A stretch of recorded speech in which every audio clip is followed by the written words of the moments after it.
Well, I've never actually seen Toyosi Olasunya without a smile on his face, so I'm wondering what his reaction is today, having signed his first professional deal with AFC Wimbledon. Yeah. Tell us about it. Basically, I'm just very happy actually. I'm just buzzing.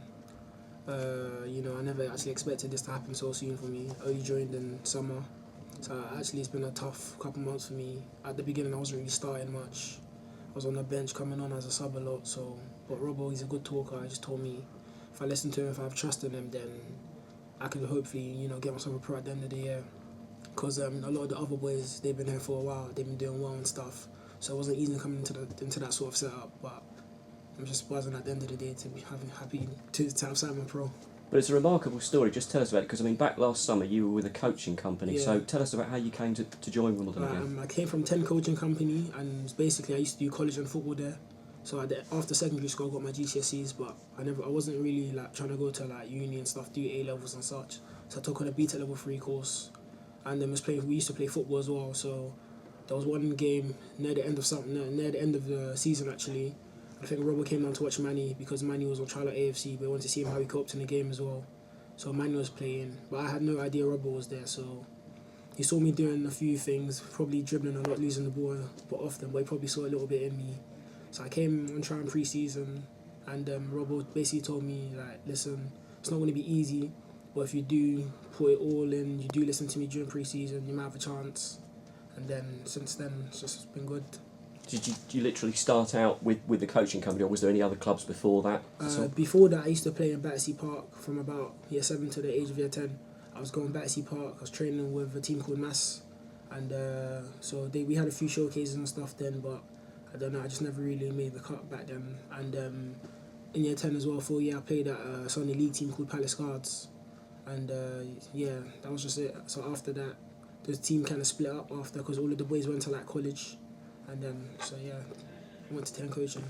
How much do you owe today to Mark Robinson and James Oliver Pearce, how they've got you involved in this? I actually owe him a lot actually, because when I first came, after I got signed, Robert told me it's going to be very hard actually, and he's just but you have to listen to me, you have to have faith in him as a manager. But one thing about Robert is if you like to listen and you like to take information on board, then he's the right manager for you. But if you just like to do your own thing, then it won't really work out. And James as well, James has done a lot of extras with me, so after training, we might stay back and instead of going gym, I might do extra shooting and crossing, and it's helped my end product. The 2 goals I scored in Ebbsfleet, the second finish, worked on that with James actually, just sliding things across the goalkeeper, just earning yourself that extra yard in the box and not turning it back into defenders and such, so they've really helped me a lot. So the hard work starts now. Yeah. You're still with the 18s, but are you looking ahead? Have you had words with the under-21 coach Alan Reeves and what's Neil Ardley said to you? Yeah, basically Reevesy and the gaffer, they've been really supportive to me. Basically, just the modern game, you want to turn your defenders, it's a lot harder. So just basically be a constant threat in behind. Just keep running in behind and stretch the opposition. Eventually, when they're just tired of being stretched, they might drop off and they might get to play to feet, then show 1v1 and such. But Gaffer said to me, eventually, hopefully when I come up, just, they're going to be a lot stronger than me, mentally stronger than me. So I'm just going to have to get used to that. Eventually just try and cope with their standards, basically. You've hardly put a foot wrong. The fact that the game against Newcastle, though, you kind of felt that perhaps wasn't your best performance, but you still managed to enjoy the night, yeah? Yeah. I don't know, I think it was just one of the big occasions, just want to really want to impress, because I think I've come from playing in Tuna Mitcham to actually playing in St James's Park all within a year, and it was just a big deal for me. I just wanted to do well for the lads. But at the end of the day, football's a team sport, and we did win, so I was just buzzing, and just hopefully I'll make it right on Tuesday. Now you're settled and you've got your pro contract and you know your future. How much are you looking forward to that Chelsea game, and how have preparations been going amongst the squad? I'm looking forward to it a lot. I don't want to be settled. I want to just keep on pushing, just keep on acting as if I never had a pro, just keep on going forward. And Chelsea's it's not really a big opportunity for us, but we worked our way there. So I think that we deserve to be where we are, and I think we can honestly play well. We can actually beat them on the day. That's great to hear. And also today, one of your teammates, Alfie Egan, he's also signed a pro deal. Yeah. Give us your thoughts on that. Alfie, he's actually the sort of player you want to have in your midfield. Firstly, he's technically good. He finds his wide players a lot. Also, he's a hard worker. If you're out of position and say there's the recovery run you can't do, Alfie will do that for you. He'll pull out wide, go central for you, whatever you need to do. And off that as well, he scores a lot. So as well as getting you assists, he'll score goals for you as well. Them shots if I shoot, doesn't go and keep a parries at outfield, getting the end of them, getting under crosses and such, score headers. So it's actually good to have in your team. What do you want to achieve now with football, and do you feel that you can still do that in your career with AFC Wimbledon going ahead? Yeah, just hopefully I just want to be a constant threat behind more.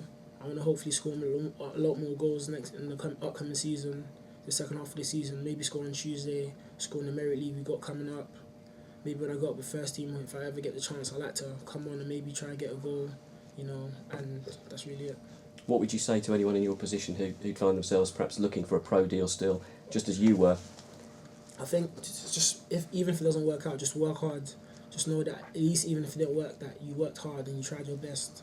And also just have a lot of faith, because there's a lot of pressure. Like, I was 17 at the time and unsigned, so even for just things at home, like my mum and dad would be like, oh, it's unfortunate for you, but you just got to keep on going, because at the end of the day, my mum never really wanted to see me unsigned but still playing football when other people were signed and other people were like in college, like getting good education and stuff. So there's a lot of pressure, but just if you have belief, keep on going and just keep on working hard. But also sacrifices, I suppose, as well, yeah? You've got to make a few of them. Yeah, there was actually a point, I think it was December. I think after December, it was like basically second half of the season. I was just in my bed one night, I just looked at myself like, I've really got a couple months to do this. And so I just literally just cut off my friends for a bit. There was a time where Mark at the time at 10 Coaching was talking to us about nutrition and stuff. I actually started like drinking more and more, like coming to training with a bottle of water, and just going to bed on time before a match day, not just playing around. And after a match day, just stretching, foam rolling, ice baths and such. So yeah, it's a lot, but it's worth it at the end. Absolutely. Toyosi, well done, and congratulations on signing for AFC Wimbledon. Thank you.